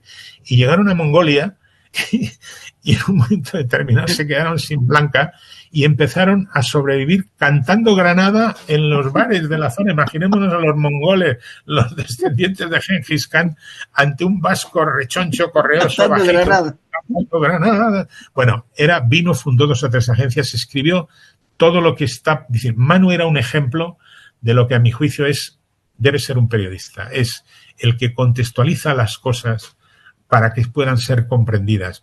Porque hay la tentación de nuestro tiempo, los influencers, la instantaneidad, es el adanismo. Pensar que todo nace ahora. No, oiga, todo tiene un antecedente. Claro. Bueno, Manu, gran amigo de Javier Reverte y mío, tenía por costumbre en una casa que tenía en Mojácar, nos reuníamos y contando los viajes, cuando venía Javier derrotado porque con la malaria ya le había dado 2 toques. Javier, que era un cocinillas, pues hacía su especialidad, creo recordar que era la cuajera, y nos lo pasábamos bomba, charlando, bebiendo, comiendo, y hace 11 años que se nos fue Aníbal. Yeah. Por eso me emociona hablar del jefe de la tribu. Miraros, cuando ya la enfermedad le empezó a alcanzar, él se instaló aquí cerca de Madrid, en Brihuega, tenía una casa fantástica llena de libros, dejó de su gran afición que era la caza. Y en un momento determinado, cuando le dieron uno de los múltiples premios que recibió, dijo, bueno, fue el gran cronista de la guerra de Vietnam. Tú verás. Él era un hombre, dice, estoy aquí para dar testimonio de que todas las guerras se pierden. Y mi ilusión, cito de memoria, mi ilusión sería, y creo que lo que me espera después de la muerte es una larga partida de mus en Brihuega con los amigos. Una interminable partida de mus. Bueno, era un personaje humanista, era un hombre renacentista en pleno siglo XX, con una capacidad no tenía enemigos, para aglutinar a todos los periodistas. Él escribió un libro que se llamaba La Tribu, precisamente, que todos los demás nos hemos visto reflejados en ella, ¿no? De ahí lo de la emoción, te lo reconozco, Aníbal, porque perdimos no solo un gran periodista, sino una espléndida persona. Cuando íbamos aquí a Casa Mendi, que es un restaurante de barrio, empezábamos a las 2, nos tomábamos tal, y a lo mejor terminábamos a las 11 de la noche. Mendi cerraba el bar y se unía a la tertulia, estaba Javier y otros amigos y tal, y seguíamos hablando. Es decir, un personaje con una humanidad que trascendía, con una timidez que lo cubría todo, lo cual era paradójico porque había dado 2 veces o 3 la vuelta al mundo y se había encontrado con todo tipo de situaciones, ¿no? Bueno, de ahí la emoción. Pues para poner un poquito de distancia a la emoción por un personaje más reciente y querido sobre todo por ti, por todos nosotros, hablemos de Julio Camba, también un gran periodista, ¿no? Y paisano mío. Menudo personaje. Que fue de Polizón, Argentina, ¿no? Cuenta. Bueno, Julio Camba es un personaje que atraviesa los años iniciales del siglo XX con una capacidad de adaptación digna de acreditar el acierto de Darwin, por cierto, otro de los protagonistas, junto con von Humboldt del libro, porque claro, la ciencia también está presente en estos capítulos, de adaptación, de cómo empezó siendo anarquista, se escapa de su casa, va a Argentina, se mezcla con los círculos anarquistas, tiene que salir huyendo prácticamente y llega a Pontevedra, le detienen, al final se libra, empieza a escribir libros en Madrid desde una óptica de izquierdas, escribe muy bien y acreditando que el ABC de entonces, que el diario monárquico por excelencia, primaba sobre todo el talento, le contratan. Es decir, una sanísima costumbre que se ha ido perdiendo. Porque ahora, por desgracia, y la división y la polarización que hay en el mundo periodístico hace que uno antes de leer la crónica ya puede saber de qué va a ir porque en función de la cabecera del periódico. Bueno, ABC le contrata y le contrata a cuerpo de rey. Cubre la caída del Imperio Otomano. Cubre parte de la Primera Guerra en Berlín. Hace todo tipo de cosas y luego escribe unos libros deliciosos de gastronomía. Tiene, y otras cosas, es la historia de una peseta, la casa de la Troya, no, la casa de la Troya es de Pere Lujín, ¿cómo se llama? Ahora se me ha ido del santo al cielo, se me ha ido a Camba al cielo. Todo tipo de cosas de gastronomía con muchísima gracia. Por cierto, Aníbal, un recao para los cartagineses, dice, no se sabe por qué, abomina los garbanzos. Dice que fue un regalo envenenado a los cartagineses por las consecuencias flatulentas que genera. Claro. Y luego, los 14 o 15 últimos años de su vida, acaba viviendo en una habitación del Hotel Palace de Madrid. No me digáis que no es un buen vivir. Ya había decaído un poco. Como Blasco Ibáñez, casi. Bueno, pero el final de Camba fue un poquitín más decadencia, porque claro, los tiempos pasan, ¿no? Y sin embargo, fijaros que hay un premio Camba y se le recuerda todavía como uno de los grandes periodistas del mundo, del mundo español, sabiendo de esa capacidad suya de adaptación, porque era un muchacho, su padre quiero recordar que era practicante, no tenía una formación científica especial ni periodística. Maestro. Un tipo, un superviviente, pero con muchísimo estilo. Y termina, que creo que yo lo recojo en el libro, algo de memoria, como veis lo tengo aquí, pero no lo... Dice, la vida es buena, dice, pero se acaba. Oye, sabes de memoria el libro porque no has escrito todo el libro, ¿verdad? No, claro. Es más, el día de la presentación en Madrid, que me lo presentaron mis amigos Pepa Fernández, Pilar Cernuda y el magistrado don Manuel Marchena del Supremo, en un momento determinado empezaron a hablar bien del libro y dije, bueno, yo he elegido a 3 porque alguno hablará bien. Y en un momento determinado dice, coño, hablan también de este libro que me dan ganas de leerlo. Oye, permíteme que retrocedamos a... Hace saltos cuánticos para atrás, para adelante. Viajeros cuánticos. Que ojo con los agujeros negros, a ver si nos van a abducir. Ojo, Fermín, que entramos en los últimos 10-15 minutos y estos son terribles. Tengo preguntas estos son terribles. Venga. Bueno, retrocedamos al Grand Tour. Habíamos dicho que empiezan los viajes del Grand Tour, digamos, primero por Italia, luego por Grecia, el sur de Europa, luego al final está España, y hay unos viajeros que a mí me gustaría saber qué escribieron sobre España, aunque me lo imagino como Próspero Mérimée, Musset, no sé. Vamos a ver. Gautier, El mito Teófilo Gautier, el mito de Carmen, la cigarrera, sí, que luego inspiró la famosa copla y la famosa ópera, viene de ahí. Claro. El propio Byron, que entró en España por Portugal, se echó una novia en Cádiz y decía que las mujeres españolas eran fogosas y maravillosas todas. Claro que a Byron le parecían fogosas y maravillosas todas. Era un personaje que encantaba y encantador. El propio George Barrow, al que tú citabas antes, el Jorgito, el vendedor de Biblias protestantes, escribió maravillas de España. España fue la gran desconocida, que es la que fabrica, digamos, el mito del tópico, de la pandereta, de los gitanos, los bandoleros y tal, pero claro, es que los caminos de la época, siglo XIX, que transitaban los viajeros que venían, estaban muy asaltados por bandoleros, por posadas infames, pero luego prevalecía en la memoria de los que habían pasado por aquí, lo habían dejado escrito, la fascinación de lo exótico. Es decir, lo exótico no había que esperar a llegar a Oriente, al cercano Oriente, empezaban los Pirineos. ¿Tú crees que, bueno, también hay grandes viajeros de ficción, ¿no? Está Ulises, está... Bueno, no te puedo seguir. No me toques a Ulises. No. Hablando de ficción. Schliemann, Heinrich, lo digo cariñosamente, mujer, Schliemann, el gran, otro de los protagonistas de estos viajeros del libro, demostró que Troya no era un cuento, que la Odisea... La buscó, ¿no? Claro, él encontró Troya, se equivocó de estrato, había allí 8 o 9 ruinas anteriores, pero en definitiva demostró que el mito descrito por Homero era cierto. Por eso digo que yo lo doy por un personaje histórico que, por cierto, permanece hasta nuestros días en la memoria. La guerra de Troya es un conflicto de, como esperaba y ansiaba Aquiles, del que las generaciones que vinieron después han guardado memoria, la nuestra. Estamos hablando de Ulises en pleno siglo XXI. Y eso aconteció en el año 1300 o 1272 antes de la era cristiana. Sí, sí. Por eso digo que Schliemann, yo he hecho todo el recorrido de la Odisea desde el momento en el que salen de Troya hasta Ítaca, una isla que decepciona un poco por lo montuosa que es, porque no le hace, digamos, honor al grandioso personaje, pero que si uno se deja llevar por la magia de lo que es Ítaca, como lo intentaron durante siglos tantos viajeros, acabas fascinado por la no leyenda, sino por la aventura de Ulises. He dicho cariñosamente que no es de ficción. Sí, por supuesto.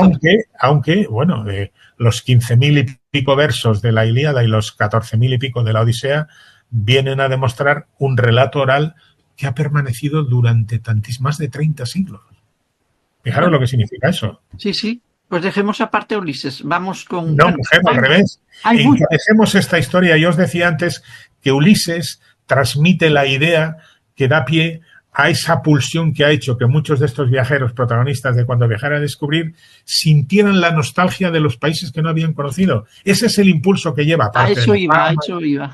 Sí, a muchos personajes de ficción, incitaron a los viajeros de carne y hueso reales a viajar. Sin duda, como yo espero que este libro, leído con la conciencia de que no es más que un aperitivo de la entrada en profundidad de alguno de los personajes, incite a muchas personas a viajar, en la medida en la que hay cosas que apuntan que todavía pueden ser descubiertas, a partir de lo que descubrieron en su día. Bueno, el viaje de Flaubert, del gran Flaubert, de Gustave Flaubert, al cercano Oriente, es maravilloso, y cuenta las peripecias y tal, y te vas dando cuenta de que no ha cambiado tanto Jerusalén y sí ha cambiado mucho Damasco. Y dices, bueno, pues a lo mejor yo puedo todavía encontrar elementos. El descubrir, por ejemplo, que algunas de las personas... Mira, Debla Murphy era una ciclista irlandesa. Tomo nota del tiempo que nos queda, Aníbal. Una señora que en los años 30... ¿Cómo se nota que procedes de...? Le regala a su padre una bicicleta que la llama Rocinante, Roz por Rocinante. Y decide, así como quien no quiere la cosa, dar la vuelta al mundo. La dio 2 veces y la primera vuelta al mundo la da con la bicicleta, con toda protección, un revólver del calibre 25 que lleva escondida en la ropa, con pastillas de permanganato para las infecciones y para desinfectar y un repelente antimosquitos. Y la señora da la vuelta al mundo. En Afganistán la pega en un culatazo, la rompe en 3 costillas y sigue adelante. Bueno, es una señora extraordinaria. Dices, ¿qué le impulsa a una señora? Bueno, pues primero el viaje. Luego lo cuenta, tiene éxito lo que cuenta, entonces ya lo convierte en un modo de vida. Por eso, amigo, si un día hubiera que hacer un viaje solo de ida a algún planeta, se apuntaría mucha gente. Se apuntaría muchísima gente, sin dudarlo. Solo si tuvieran la certidumbre de que podían volver. No lo creas. Estos viajes no lo creas. No lo creo. Habría gente que se apuntaría aunque no volviera. Ya te lo digo yo. Porque ese carácter de jugarse la vida a lo que sea... No está bueno, yo también te digo que hay impulsos más cotidianos, en el fondo, digamos, más humanos. Por ejemplo, estaba pensando en otra extraordinaria viajera, Aida Pfeiffer, una austriaca que cuando tenía 47 o 48 años, con 2 hijos y tal, probablemente hastiada del matrimonio, decide dar la vuelta al mundo. Y lo hace también en una época en la que, estamos hablando de mediados del 19, en la época, acordémonos, la ñoñería que nos describe después del Congreso de Viena, el mundo de Sisi emperatriz y demás y tal, la señora está sola, vestida de mujer, en una época en la que estaba mal visto que las mujeres viajaran solas. Claro. Y no digamos si además no tenían novio. Entonces ella disimula el primer viaje diciendo que va a Tierra Santa. Claro, lo de Tierra Santa presenta y permite la excusa de que, bueno, pues la condonación de las faltas, los pecados y tal. Pero luego le coge afición al viaje, amigo mío, empieza a aprender idiomas y da la vuelta al mundo al revés. La acaba recibiendo la reina de Suecia. Es un prodigio de mujer que luego acaba mal porque tiene la tratan mal en Madagascar. Fijaros que hace una austríaca en Madagascar, la confunde con una espía, pilla la jodida y dichosa malaria y acaba muriendo en unas circunstancias pues tristes. Pero deja huella en unos libros que tuvieron un éxito extraordinario y que probablemente a muchas mujeres las pusieron en la pista de que no podían vivir de manera secundaria, ancilar en la vida, no podían ocupar en la sociedad un lugar, digamos, por debajo de los hombres, y que debía establecerse un tipo de horizontalidad al que yo me refería antes con Anne-Marie Schwarzenbach, que acabó siendo pues el de la igualdad que conocemos, feliz igualdad que habrá que luchar para que sigan manteniéndose, ¿no? Bueno, yo de tu libro he aprendido tantísimas cosas. He aprendido el nombre y las peripecias de muchos viajeros que desconocía. Entre ellos, por ejemplo, el de la monja gallega Egeria, de la que no ha dado tiempo a hablar, que viajó en el siglo IV de Santiago a Tierra Santa, Jerusalén, e hizo el viaje completo. Ella sola, me parece, ¿no? Es la fundadora de la madre de los trotamundos. La patrona, decía Manuel Egueneche. Esta monja, es que pensemos lo que era el siglo IV antes de Cristo. Aunque Roma gobernaba parte del Mediterráneo, imaginémonos lo que era el tránsito por aquellas calzadas, aquellas posadas. Es decir, llega hasta Constantinopla, baja hasta Jerusalén, va a Egipto y llegó a subir estuvo en el Sinaí, fue a ver donde según el relato bíblico había ardido la zarza famosa de Moisés, y subió cerca, por cierto, allí cerca de la zarza. Yo recomiendo, a pesar de las dificultades de la guerra, no ahora con la tragedia de Gaza, pero visitar el monasterio de Santa Catalina, que es una construcción bizantina que está justo a los pies del Sinaí. Entonces esta mujer lo cuenta en un libro que desapareció durante, pues del IV al XIX, principios del XX, 15 siglos. Y de repente apareció entre los legajos de un monasterio cerca de Cassino, en Italia, y se pudo leer en el latín de la época, bastante culto, porque esta señora pertenecía a un estrato social muy elevado, una peripecia insólita. Una mujer que sola llega hasta los confines del mundo entonces conocido. Una aventura extraordinaria, que da pie a conectarlo luego con lo que tú apuntabas del Camino de Santiago, que es una construcción religiosa que tiene algo que ver como la continuidad del viaje a Tierra Santa, buscando pues un poco yo creo que el encontrarse con uno mismo, porque el Camino de Santiago tiene una componente espiritual más allá de la alegría que da encontrarse con la gente, etcétera, etcétera, ¿no? Bueno, he aprendido también, bueno, que tú has hablado de la psicología del viajero, pues que supongo que antaño y hogaño es parecida, soñadores, intrépidos, curiosos, autosuficientes, amantes de la soledad y el silencio. He aprendido muchísimas cosas. Y además he aprendido algo maravilloso, que es ponerle nombre a algo que a mí me pasaba y que le pasa seguro a muchos viajeros, por ejemplo a los peregrinos que llegan y ven el pórtico de la Gloria, o simplemente en la Plaza del Obradoiro ven la catedral, el conjunto arquitectónico, que es el síndrome de Stendhal. Decís que es una especie de conmoción emocional, ¿no? Exactamente, eso lo describe muy bien Stendhal cuando en Florencia se enfrenta a la maravilla de la Santa Croce, que es un templo fantástico. Todo el mundo conocemos, o todo el mundo conoce Florencia. Lo primero que evoca pues es la catedral, la cúpula de Brunelleschi, el baptisterio, el famoso David de Miguel Ángel. Pero la Santa Croce tiene algo que a Stendhal, según lo cuenta él, lo contó en un libro, le provocó un ahogo, una ensoñación, una fascinación, le provocó una conmoción, que es la que provoca el contacto con lo que uno no sabe muy bien describir qué pasa, pero pasa. Es la emoción llevada a su más alta escala. A mí me ha pasado, pues, pero no solo viendo arte, sino también viendo paisajes, sobre todo de mi tierra, claro, pero de cualquier lugar al que vaya, porque yo tengo a bien no ser chauvinista y veo y valoro la belleza allí donde está, incluso la fealdad, ¿no? Siempre sacas partido. Y en algunos lugares que me ha dado por llorar. Me ha dado por llorar y por un estrés, como palpitaciones, pero ¿qué me pasa? Y gracias a ti, pues le he podido... ¿Qué es lo que te ha maravillado a ti? ¿Qué es lo que te ha maravillado a ti? Gracias, Antonia, gracias a Stendhal. Mira, a mí me ha pasado en muchos sitios.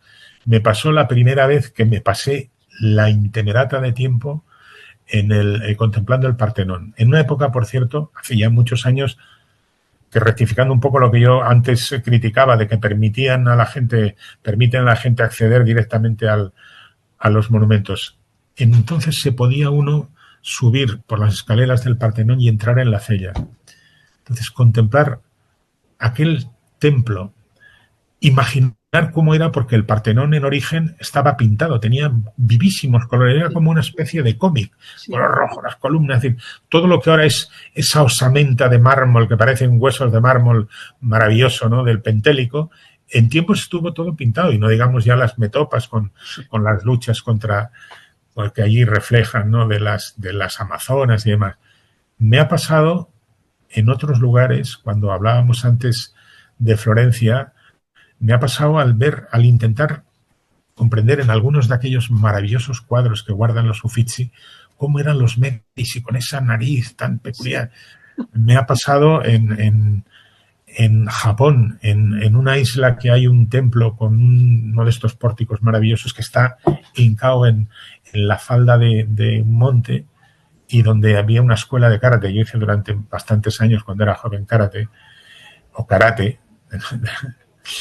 Y me ha pasado en la India, en un lugar cerca de Udaipur, donde hay una ciudad en ruinas, ahora habitada y colonizada por los mandriles, que son unos monos terroríficos, porque te arrebatan, de paso que te arrebatan el sándwich, te pueden llevar un dedo.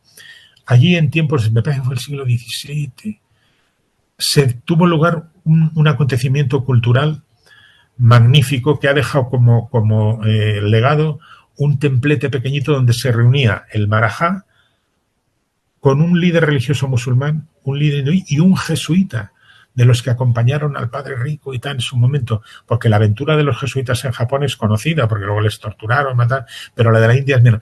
Y hablaban de religión de una manera transversal en el siglo XVI. El siglo XVI era, no quisiera equivocarme. Es de color, es una especie de templete de color rojo, donde te das cuenta que allí sentados aquellas personas, mientras lo estaba pensando, y digo, a ver si me va a atacar uno de estos bichos, porque se acercan a los turistas, entonces sí vamos de turista. Y entonces, ¿sabes a lo que creo, Antonia, que induce, contestando a tu pregunta, el síndrome de Stendhal? No quisiera yo quedar, digamos, estupendo, es decir, una predisposición previa por el conocimiento, a dejarse llevar por la emoción, y una cierta, digamos, componente espiritual, porque lo que nos ha legado el pasado nos remite a nuestros propios orígenes. Y si uno en un momento determinado aprecia la belleza ahí donde se encuentra, ¿cómo no te va a conmocionar? Y eso puede provocarlo, como tú dices, un paisaje también. No es necesario. Te diré más. Y la literatura, que es a través del medio de los viajes más largos que he hecho yo, claro, ha sido a través de la literatura, libros. A mí hay historias que me emocionan, que me conmueven. Sí, que me conmueven. Y tu libro, si sigo sin querer darte coba. No, bueno, pues yo te lo agradezco un montón en la medida en lo que a mí me pasa lo mismo cuando leo libros. Es decir, mira, yo hice un día, ahora que tengo aquí a este libro de las conversaciones literarias descritas por el príncipe Giuseppe Tomasi de Lampedusa, el del gato pardo, hay una ruta, se puede hacer, no está establecida como ruta turística, entre Palermo y Palma de Montechiaro, que es donde tenía el palacio, la familia Lampedusa, tal como cuenta en El gato pardo, en esa maravillosa novela, por cierto, rechazada por los editores de la época, que fue publicada póstumamente, y luego, cuando se convirtió en la gran novela del 19, que es una de las grandes historias de la literatura italiana, dio pie a la famosa película El gato pardo.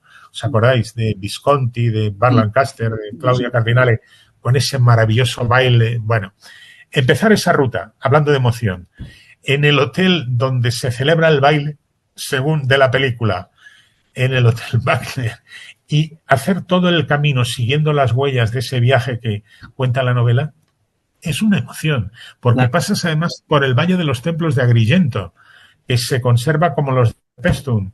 Es fantástico. Y allí al final, en el monasterio que hay al lado del palacio que tenían los Lampedusa en Montechiaro, se conserva una carta del diablo.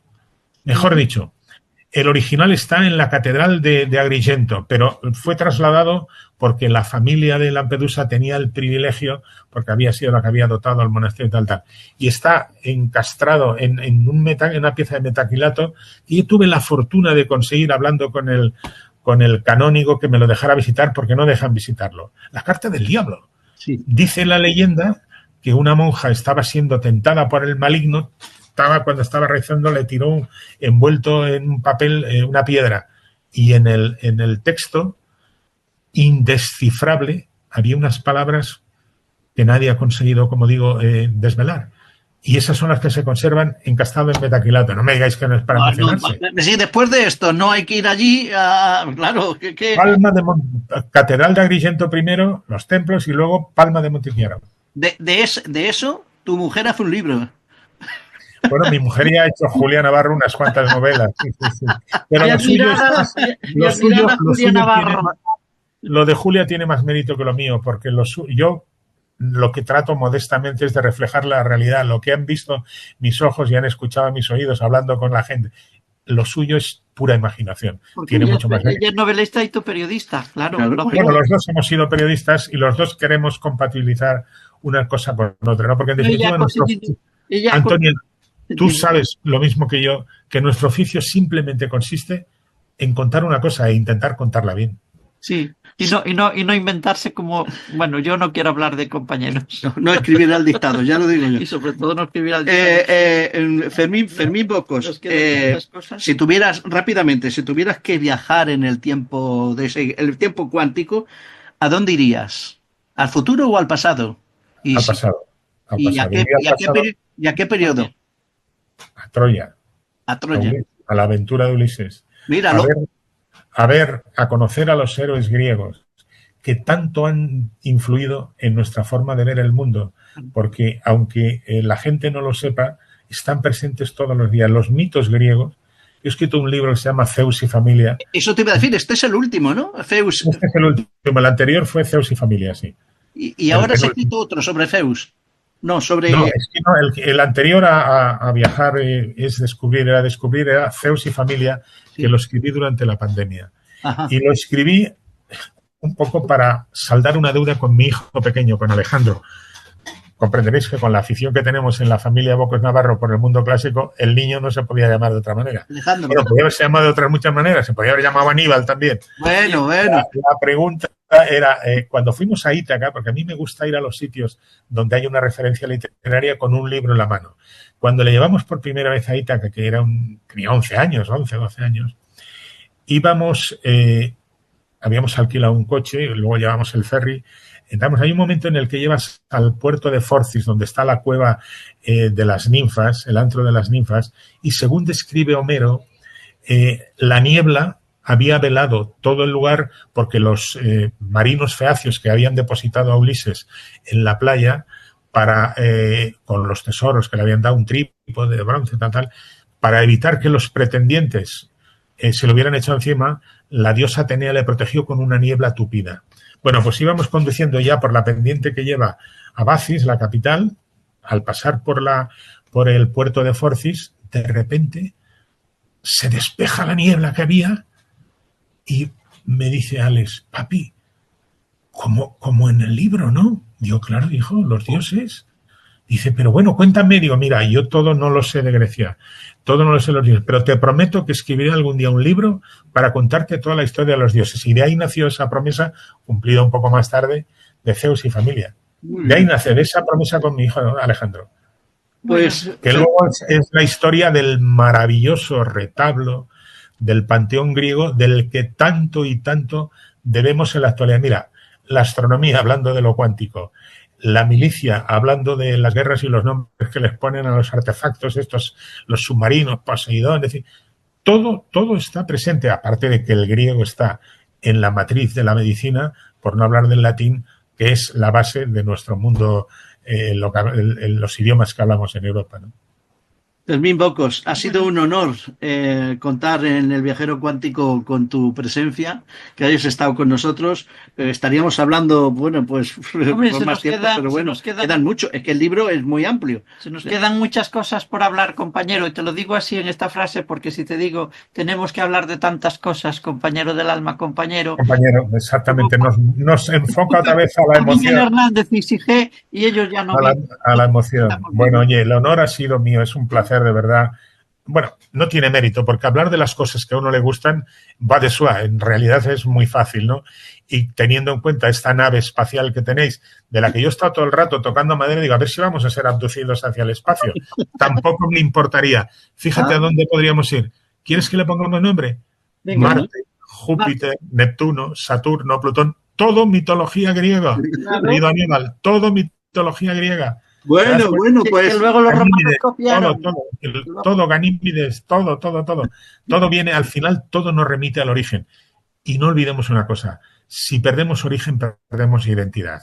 Y quien no sabe realmente, de ahí, no quisiera yo alargar esto, de ahí el destropicio que están haciendo, el quebrar los planes en los planes de estudio, la historia y el estudio de las humanidades. Es un crimen de lesa patria. Suprimir la filosofía, suprimir la historia de las religiones, que no es el catecismo. Sí, no. Uno no puede entender la mayor parte de las obras de pintura clásicas o esculturas si no conoce la Biblia, que no es el catecismo. Estamos en manos de auténticos ignorantes, lo que es peor, yo creo. En fin, no me quiero extender. Hay un dicho que dice, un principio, que dice, ¿para qué achacar a la ignorancia lo que se explica con la estupidez? Sí, exacto, ¿no? Bueno, cuando viajar era descubrir, tras las huellas de los grandes viajeros, Fermín Bocos, ha sido una gozada hablar contigo y leer el libro que recomiendo encarecidamente a todo el mundo, que se acerque a estos grandes viajeros, que se aprende mucho. Muchas gracias, queridos. Muchas gracias por todo. Amigos, viviendo como vivís en Olparedes, yo creo que había que celebrar una copita de vino, qué menos, ¿no? Cuando vengas por aquí, llámanos que... Pues bajaremos desde Margalida Monjos hasta vuestro lugar de la nave esta espacial que tenéis ahí. Esto es la Toscana catalana. La Toscana, exactamente. Precioso. Conservarla, que hay mucha turistada cerca, porque la playa está relativamente cerca. Es verdad, aquí te vienes en coche la Por eso digo, conservarla. Pero bueno, siempre nos quedará el reducto de los clásicos, ¿no creéis? Es verdad. Por un momento pensaba que ibas a decir siempre nos quedará Casablanca o algo así. Bueno, vamos a ver, no nos importaría, buscando escenarios, tomarnos unas copas en el Café de Rix, ¿no? Claro. Sobre todo en el momento cumbre en el que dice toque la marsellesa, tóquela. Y los nazis se quedan ahí a los Oye, prométenos otro programa, por favor. Bueno, entonces tendría que ser previo compromiso de escribir otro libro. Bueno, o hablar o poder hablar de otro libro, bien. O hablar de Grecia, que seguro que tiene mucho que decir. Bueno, tengo algunas cosas que decir, sí. Oye, o hablar del mundo y de la filosofía, que ahí también hay mucho que decir. Bueno, pero no deberíamos abusar de la amabilidad de vuestros seguidores, ¿no? Quiero decir que no hay que asustar, hay que entrar poco a poco.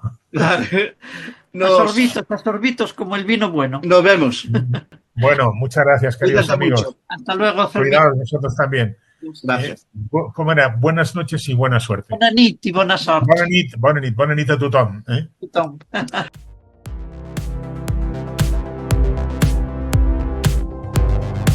Amigos, amigas, hasta aquí el viaje de hoy. Nos volvemos a ver en la próxima aventura del Viajero Cuántico. Gracias a todos por estar ahí.